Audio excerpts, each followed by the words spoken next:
Hey guys, as the title up there suggests, I'm going to be having a discussion about this book, which I think is pretty good, but it's going to have some spoilers, so if you're not okay with that, I've conveniently placed a timer down there to let you know when the spoilers are going to begin, and I'm just going to talk for a minute to give you time to leave if you don't want the spoilers. So as you guys know, I live in Massachusetts, and it's cold in Massachusetts in the winter, and when it's cold, you're likely to get colds, and I have a cold. An annual problem that I usually have is when I get sick, I get really unmotivated to do things such as make videos. And so for the past couple weeks, I've been like, I don't want to do anything, I can't even speak without coughing and sounding dead. And I thought today was going to be the same, but my mom gave me a really good suggestion and it ended up working. I ended up working out for a bit. Hey, for all you nerds out there who are against physical activities, trust me, I'm generally with you. But it actually worked. I feel a lot more energetic now and ready to jump into this video, which I am going to do very soon and right about now. Augustus dies. Every girl watching this just started crying again. The big thing that's been going around among people who have read the book is that when that part happens, people cry a lot. But I didn't, and I have a really good explanation as to why. Because for me, I wasn't particularly attracted to Augustus. I was really into Hazel as a character. And I ended up crying a bit when she had her whole grieving process afterwards. But anyways, we'll get back to that. From the very beginning of the book, there's a main theme of how people who have cancer are annoyed that people who don't have cancer treat them like they're completely different. They don't want to be treated like they're anything special, like they're so brave and heroic for fighting their cancer. They just want to be treated like a person who happens to have cancer. There's also a main theme of how this whole trend of turning people who have diseases into heroes kind of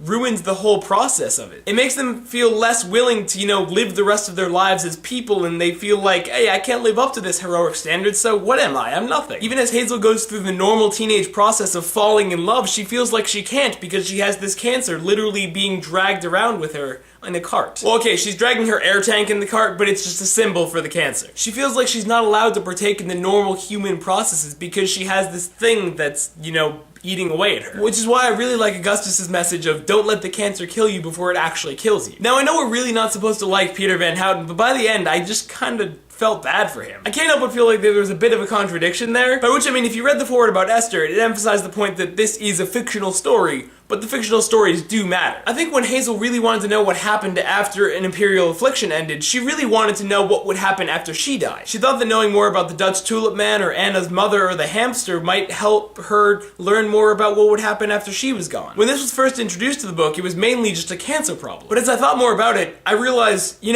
none of us really know what's gonna happen in the future. And we always are really unsettled by that uncertainty. So what Hazel feels isn't just a cancer emotion, it's a human emotion. And I think John did a really good job of showing how she's not just a person who has cancer, she's a human being. And even though she has this life-threatening disease, she's still a person. Now I know a lot of people are really unhappy by the ending of the book because they thought Hazel was gonna die and not Augustus. But honestly, I think that's the best way it could have ended. Because Hazel was allowed to see she wouldn't end up being a grenade because Augustus wasn't. She realized she could live on with the joy of having known him. And she was able to discover that her parents had plans too. It's not even that hard to relate to what Hazel's feeling. I mean, in a couple months, I'm gonna be going to college, and my parents and I have a really intimate connection too. Sometimes I feel like they're gonna have some major losses without me in the house, but I know they have 4 other children to take care of. They'll have their stuff, and I'll have mine, and we'll be okay. So that's my opinion of the book. If you guys have anything else to say, or you think I'm wrong about something, or you just want to respond to something I said, leave a comment or video response below. I think it'd be really cool if we could have a video response discussion back and forth about this. So if you have a webcam, pop in a quick video response and it'll be pretty neat. Alright guys, bye. Don't forget to be awesome. If you like these videos, you should subscribe! I mean, if you have the time, you should do that.